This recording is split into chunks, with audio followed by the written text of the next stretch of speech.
মানে তারা তেল নিতেই যদি দিন চলে যায় সে সংসার চালাবে কিভাবে? আমি সকাল 11টার দিকে এখানে আসছি, এখনও অবধি কোনো তেলের দেখা নাই।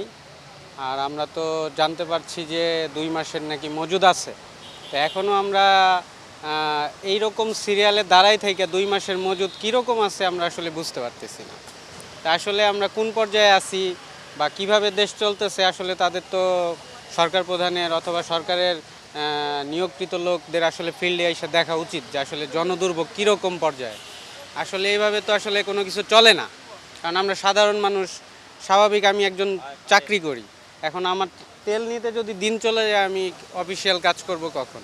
তো বিশেষ করে তারাই বেশি কষ্টে আছে যারা পাঠাও চালায়। তা আমি তো ফিল করি আমি দাঁড়াই রয়েছি সারাদিন, তো যারা পাঠাও চালাচ্ছে তাদের কি অবস্থা? মানে তারা তেল নিতেই যদি দিন চলে যায় সে সংসার চালাবে কিভাবে?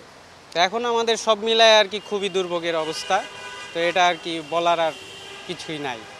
আসলে মিডিয়া খবর প্রকাশ হওয়ার পরে তো আসলে সব জায়গা থেকেই আসলে কথা বলছে যে তেল আসলে পর্যাপ্ত পরিমাণ মজুদ রয়েছে। অনেক জায়গায় আসলে দেখাও যাচ্ছে যে আসলে কিছু অসাধু ব্যবসায়ী তেল মজুদ করে রাখছে। আসলে কারণটা কি, ঘুমটাটা আসলে কোথায়? আসলে আমরা তো এত নিবিড়ভাবে চিন্তা বা পর্যবেক্ষণ করার সময় আমাদের নাই। আমরা হচ্ছি খেটে খাওয়া লোক। এখন আমাদের যেভাবে আইওয়াশ করে সরকার, যেভাবে বলে আমরা সেভাবে বিশ্বাস করি। আসলে ঘটনা কি আমরা ওভাবে তদন্ত বা বিশ্লেষণ করার সময় আমাদের নাই, কারণ আমরা খেটে খাওয়া মানুষ। সকালবেলায় রুটি রুজির ধান্দায় বের হতে হয়।